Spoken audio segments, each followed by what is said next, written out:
ሰላም ጤና ይስጥልን ውድ የገበታ ሚዲያ ቤተሰቦች ዕለቱን አበይት ዜናዎች ይዘንላችሁ ቀርበናል። ዋና ዋናዎቹን በማስቀደም እንጀምራለን። የኢትዮጵያ መንግስት በኤርትራ ላይ ያጸፋ ምላሽ እንደሚሰጥ አስጠንቅቋል። ኢትዮጵያ በውጭ ጉዳይ ሚኒስቴሯ በኩል ምን አለች እንነግራችኋለን። ከኢትዮጵያ ጋር ድርድር ያከተመ ነገር ነው ሲሉ የግብጽ የውጭ ጉዳይ ሚኒስቴር ተናገሩ። የግብጽ የውጭ ጉዳይ ሚኒስቴር በድር አልአቲ በመግለጫቸው ምን አሉ? በዝርዝር ይዘነዋል። በትግራይ ክልል የጦር ጀነራሎች የቻይናና የካናዳ ኩባንያዎች በቢሊዮን ዶላር የሚቆጠር የወርቅ ንግድ ውስጥ መዝለቃቸውን አንድ ጥናት አመላክቷል። የጥናቱን ዝርዝር ከመረጃችን ታደምጣላችሁ። በደቡብ ኢትዮጵያ ለሰዎች ሞት ምክንያት የሆነውም ማርበርግ ቫይረስ መሆኑ ታወቀ። ክትባት ወይም መድኃኒት አለውን? ከጥንቅራችን መረጃ ይደርሳችኋል። ታግቶ የተወሰደው የመተማ ሆስፒታል ሐኪም የተጠየቀው ገንዘብ ቢከፍልለትም ተገሎ መገኘቱ የብዙዎችን ሕዝብ ሰብሯል። ስለዚህ ጉዳይም የምንላችሁ ይኖረናል። ወደ ዝርዝሩ እናልፋለን። አብራችሁኑ ነው። የኢትዮጵያ መንግስት በኤርትራ ላይ ያጸፋ ምላሽ እንደሚሰጥ አስጠነቀቀ። የኢትዮጵያ የውጭ ጉዳይ ሚኒስቴር ጌዲዮን ጢሞቴዎስ የኤርትራ መንግስት ከዚህ በኋላ ለሚፈጽማቸው ጠባጫሪዎች መንግስት በዝምታ እንደማይመለከተው አስታውቋል። ወደ ጦርነቱ እየተንደረደሩ በሚገኙት በኢትዮጵያና ኤርትራ አሁናዊ ውጥረት ላይ ትኩረት ያደረገ መድረክ ዲፕሎማቲክ ማህበረሰቡ በተገኘበት በአዲስ አበባ ተካሂዷል። በአዲስ አበባ ዩኒቨርሲቲና ሆርን ሪቪው ሪዞርት ባዘጋጀው የውጭ ጉዳይ ፖሊሲ ፎረም ትኩረቱ የኢትዮ ኤርትራ ወቅታዊ ጉዳይ ነው። ጌዲዮን ማብራሪያም ሰጥተዋል። ሚኒስቴሩ ስለ ኢትዮ ኤርትራ ግንኙነት በሰጡት ማብራሪያ ኢትዮጵያ በሉዓላዊነቷና በግዛት አንድነቷ ላይ ከባድ ጠባጫሪነትና ጥሰቶች እየፈጸመባት ነው መባሉም ተሰምቷል። ኢትዮጵያ ከጎረቤቷ ኤርትራ በኩል ተፈጽሞባታል የተባለውን በሉዓላዊነት ላይ የተቃጣ ጠባጫሪነት ለሰላም አካላት ቁርጠኝነት አኳያም ካጠፋ ምላሽ ራሷን በከፍተኛ ደረጃ መገደቧን ጌዲዮን ተናግረዋል። ጌዲዮን የኤርትራ መንግስት በኢትዮጵያ ሉዓላዊነት ላይ የተፈጸማቸው ጥሰቶችን እንደ ከዚህ ቀደሙ በዝምታ እንደማታርፍ ጠቁመዋል። ሚኒስቴሩ በአዲስ ስለ ዲፕሎማቲክ ማህበረሰቡ በሰጡት ማብራሪያ ይህ አይነቱ ሁኔታ ቋሚ ሆኖ ይቀጥላል ማለት አይደለም በማለት ተመጣጣኝ ምላሽ እንደሚሰጥም አመልክተዋል። ሚኒስቴሩ የኤርትራ መንግስት በኢትዮጵያ ላይ ይዞታል ያሉትን የተሳሳተ አቋም እንዲያስተካክልም ዓለም አቀፉ ማህበረሰብ ጫና እንዲፈጥር ጠይቀዋል። መቀመጫውን አዲስ አበባ ያደረገው የዲፕሎማቲክ ማህበረሰብ አባላት በተገኙበት መድረክ ላይ ንግግር ያደረጉት ጌዲዮን በኤርትራ መንግስት ላይ ጫና እንዲፈጠር ጥሪ አቅርበዋል። ጌዲዮን በወቅታዊ የአፍሪካ ቀንድ ጉዳዮች በተለይም በኢትዮጵያና ኤርትራ ግንኙነት ላይ በሰጡት ማብራሪያ የአስመራ ባለስልጣናትን በቀጠናዊ ረባሽነት ወንጅሏል። የፕሬዝዳንት ኢሳያስ አፈወርቂን አስተዳደር ቀጠናዊ ትርምስ በመፍጠር የከሰሱት ሚኒስቴሩ ኤርትራ የኢትዮጵያ ሉዓላዊነት እየተዳፈረች ነው ብለዋል። ሚኒስቴሩ ዓለም አቀፉ ማህበረሰብ ኤርትራም የቀጠናው ሰላምና መረጋጋት ከማወቅ እንድትቆጠብ ጫና እንዲደረግ ጥሪ አቅርበዋል። ከጫና ጎን ለጎን የኤርትራ መንግስት ቀጠናዊ ሰላምና አጋርነት ጋር የተጣጣመ ገንቢ አካሄድ እንድትከተል ዓለም አቀፉ ማህበረሰብ እንደሚያበረታታም ጠይቀዋል። ዓለም አቀፍ አጋሮች የኤርትራ መንግስት ለኢትዮጵያና ለቀጠናው ያለውን የተሳሳተ ፖሊሲ ያለአግባብ እንዳይጠቀም ማስጠንቀቅ እንደሚጠበቅበትም ተናግረዋል። ዲፕሎማቲክ ማህበረሰቡ በጋራ ትብብር ላይ የተመሰረተ የወደፊት ተስፋን የሚያጭር ተጨባጭ እርምጃዎችን እንዲወስድ ሚኒስቴሩ ጥሪ አቅርበዋል። ከኢትዮጵያ ጋር ድርድር ያከተመ ነገር ነው ሲሉ የግብጽ የውጭ ጉዳይ ሚኒስቴር ተናገሩ። የግብጽ የውጭ ጉዳይ ሚኒስቴር በድር አልአቲ በሰጡት መግለጫ የህዳሴው ግድብ ጉዳይ ወሳኝ ሁኔታ ላይ መድረሱን አስታውቀዋል። ሚኒስቴሩም አልናሃር ከተሰኘ የቴሌቪዥን ጣቢያ ጋር ባደረጉት ቃለ ምልልስ ከ13 ዓመታት ፍሬ አልባ ንግግር በኋላ ከኢትዮጵያ ጋር የነበረው ድርድር አክትሟል ያሉ ሲሆን በእነዚህ 13 ዓመታት ግብጽ በቅን ልቦና ድርድሩ ላይ ሳትካፈል መቆየቷን፣ ኢትዮጵያ ግን ይህንን አጋጣሚ በመጠቀም ስህተት መፈጸሟን ተናግረዋል። አብደል አቲ ጨምረውም ከዚህ በኋላ በየትኛውም የግብጽ መንግስታዊ ተቋም አማካኝነት የሚደረገው የድርድር በር መዘጋቱ መታወጁን ገልጸዋል። አሁን የካይሮ መንግስት ግድቡ በግብጽ የውሃ ደህንነት ላይ ሊደርስ የሚችለውን ጉዳት በቅርበት እየተከታተለ እንደሚገኝም አስረድተዋል።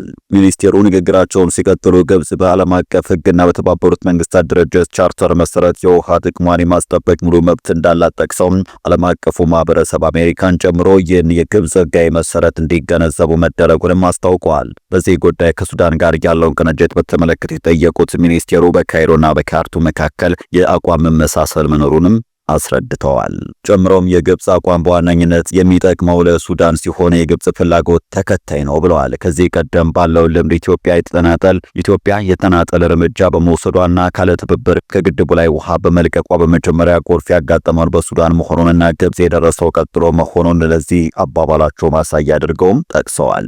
በትግራይ ክልል የጦር ጀነራሎች የቻይናና የካናዳ ኩባንያዎች በቢሊዮን ዶላር የሚቆጠሩ የወርቅ ንግድ ውስጥ መዘፈቃቸውን አንድ ጥናት አመለከተም። የቲ ቲቢአይጄ ጥናት እንዳረጋገጠው በትግራይ ክልል የተለያዩ ቦታዎች ላለፉት ዓመታት በቢሊዮኖች የሚቆጠር ዶላር የሚገመት ግዙፍ ህገወጥ የወርቅ ዝርፊያ ሲያካሂዱ ቆይተዋል። በወረቀት ደረጃ እነዚህ ማዕድናት ኤስ አፍሪካ ሜታል ስለተባለ የካናዳ ኩባንያ ቅርንጫፎች ፈቃድ የተሰጣቸው ናቸው። ድርጅቱ በበኩሉም ከቻይና ኩባንያዎች ጋር ጥልቅ ግንኙነት ያለው ሲሆን በይፋ የማዕድን ልማት እያካሄደ መሆኑንም ይናገራል። በተግባር መሬት ላይ ግን ማዕድናቱ በስውር በውጭ ባለሀብቶች ገንዘብ ድጋፍና በማሽነሪ የታገዙ ቻይናውያን ማዕድን አውጪዎች ከቀድሞ ወታደሮች ጋር በመሆን የሚካሄድ ህገወጥ ስራ መሆኑን የማዕድን ሰራተኞችና የቀድሞ የደህንነት ባለስልጣናት ተናግረዋል።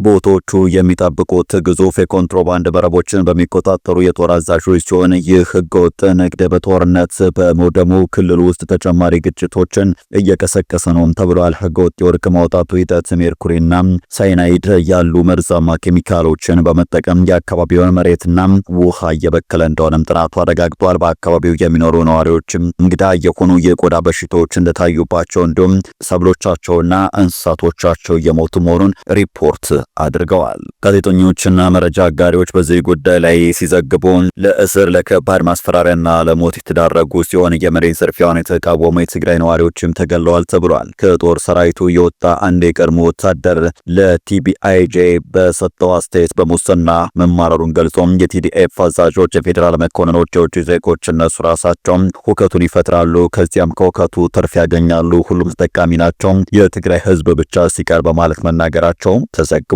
በዚህ ጉዳይ ላይ ቀደም ብሎ አቶ ጌታቸው ረዳ 3 ከፍተኛ የትግራይ አመራሮች በዘረፋና በሰዎች ግድያ ላይ ተሳትፈዋል ሲሉ መናገራቸው የሚታወስ ነው። የቀድሞ የትግራይ ክልል ጊዜያዊ አስተዳደር ፕሬዝዳንት አቶ ጌታቸው ረዳ በስም ጠቅሰው 3 ከፍተኛ የትግራይ ወታደራዊ አመራሮች በወርቅ ቁፋሮና ንግድ የመንግስት ገንዘብ በመዝረፍ እንዲሁም በህገወጥ ሰዎች ዝውውር ላይ ተሳትፈዋል ያሉት ክሱና ጥናቱ ይፋ ያደረጋቸው እውነቶችም ተመሳሳይ ሆነው ተገኝተዋል። በደቡብ ኢትዮጵያ ለሰዎች ሞት ምክንያት የሆነው ማርበርግ ቫይረስ መሆኑ ታወቀ።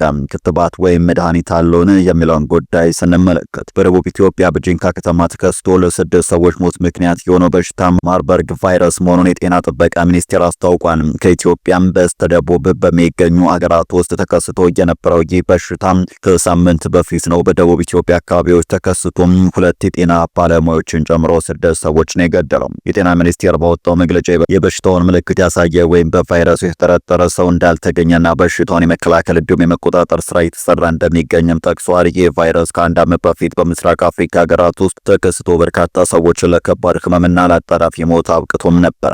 ይህ ማርበርግ ቫይረስ በከፍተኛ ሁኔታ ተላላፊ በሽታ ሲሆን ከኢቦላ ጋር ተመሳሳይነት እንዳለው ባለሙያዎችም ይናገራሉ። ምልክቶቹም ትኩሳት፣ የጡንቻ ህመም፣ ተቅማጥ፣ ማስታወክና አንዳንዴም ከፍተኛ የደም መፍሰስ ሲሆን በአጣዳፊነት ደረጃም ለሞት ያበቃ የሚችል ነው።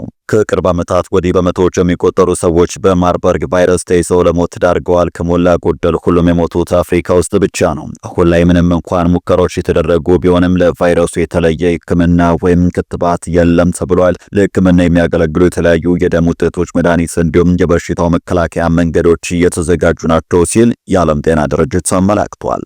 ዶክተሮች ሆስፒታል ለሚገኙ ህሙማን ብዙ ፈሳሽ በመስጠትም እንዲሁም የፈሰሰውን ደም በመተካት ህሙማን ማስታገስ ላይ ያተኩራሉም ተብሏል። በሽታውን በቁጥጥር ስር ለመዋልም ጋፕ የተሰኘ ዓለም አቀፍ የጤና ተቋም እንዳለው አፍሪካ ውስጥ ያሉ ሰዎች ከጫካም በአደን የሚገኝ ስጋን ከመመገብ መቆጠብ ይኖርባቸዋል ነው ያሉት። እንዲሁም በወረርሽኙ በተከሰተባቸው አካባቢዎች ያሉ ሰዎች ከአሳማዎች ጋር ያላቸውን ንክኪ ማስወገድ እንዳለባቸውም የዓለም ጤና ድርጅት መክሯል። ቫይረሱን የያዛቸው ወንዶች የህመሙ ምልክቶች ከታዩ በኋላ ለ1 ዓመት ያህል ወይም የዘር ፍሬያቸው 2 ጊዜ ቫይረሱ እንደሌለበት እስኪረጋገጥ ድረስ በግንኙነት ወቅት ኮንዶም መጠቀም አለባቸው ተብሏል። በቫይረሱ የሞቱ ሰዎችን የሚቀብሩ ሰዎችም አስከሬኑን ከመንካት መቆጠብም እንዳለባቸው አሳስቧል። ታግቶ የተወሰደው የመተማ ሆስፒታል ሐኪም የጠየቀውን ገንዘብ ከፈልለትም ተገድሎ መገኘቱ ተሰማ።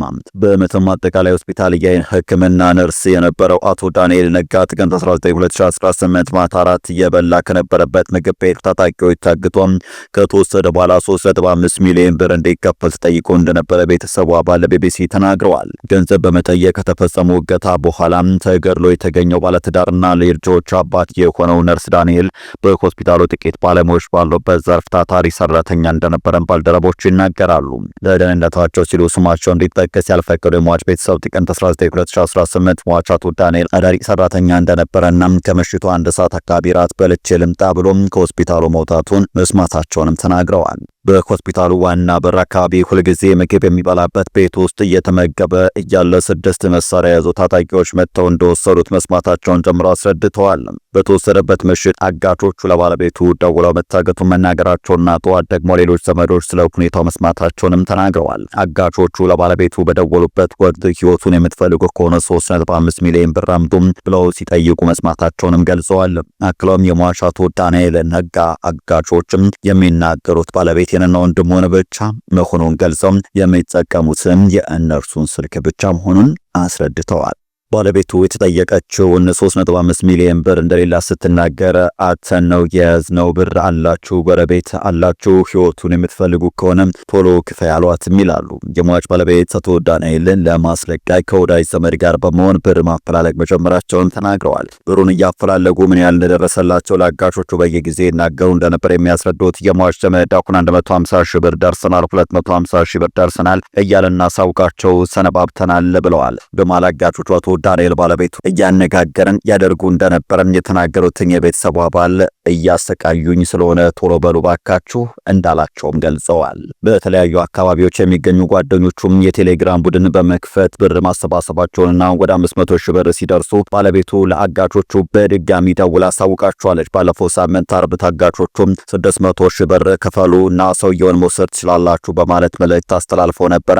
ከዚያ በኋላ የሰበሰበው ብር 500 ሺህ ብር ደርሶ ስለነበረ ሕይወቱን አትርፎ በሚል ብድር ተፈልጎ የተጠየቀውን 600 ሺህ ብር ማስረከባቸውን ገልጸዋል።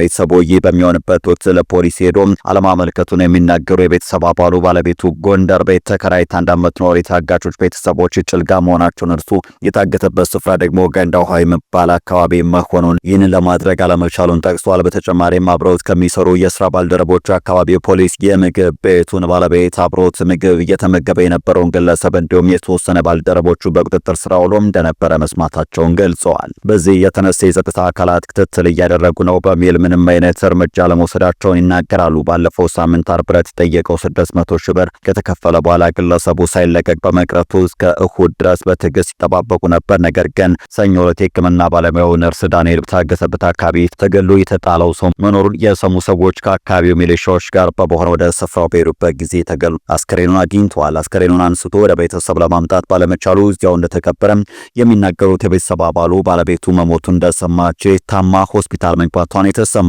አቅመ ደካማ ወላጆቹን ወንድሞቹንና ቤተሰቡን የሚረዳ የቤተሰቡ አይን የነበረ ሰው ነው በማለት ከስራ ቦታ መታገቱ፣ ገንዘብ ከተከፈለ በኋላ መገደሉ፣ የተገደለበት ቦታ እዚያው መቀበሩ ለቤተሰቡ ሐዘኑን ድርብርብ አድርጎበታልም ተብሏል። የሁለት ልጆች አባት የሆነው አቶ ዳንኤል በመተማ አጠቃላይ ሆስፒታል ብቸኛው የአይን ሕክምና ባለሙያ እንደነበረም ተነግሯል። ነርስ ዳንኤል በመተማ አጠቃላይ ሆስፒታል ከ2013 ጀምሮ እስከ ሞተበት ቀን መስራቱንም ጨምሮ አስረድተዋል። በአካባቢውም ከዚህ በፊትም ታግተው የነበሩን የተጠየቀውን ክፍያ ከተከፈለ በኋላ የተገደሉ ሌሎች ሰዎች መኖራቸውን የሚናገሩ ግለሰቡም የሆስፒታሉ 5 ባልደረቦችም ለተለያየ ጊዜ ታግተው መለቀቃቸውን መስማታቸውን ገልጸዋል። ውድ ቻናላችን ቤተሰቦች ለዕለቱ ያሰናዳናቸው ዜናዎች እነዚህ ነበሩ። በቀጣይ የምንለቃችሁ ትኩስ መረጃዎች እንዳያመልጣችሁ ቻናል ሰብስክራይብ በማድረግ ቤተሰብ ይሁኑ። ሰናይ ጊዜ በያላችሁበት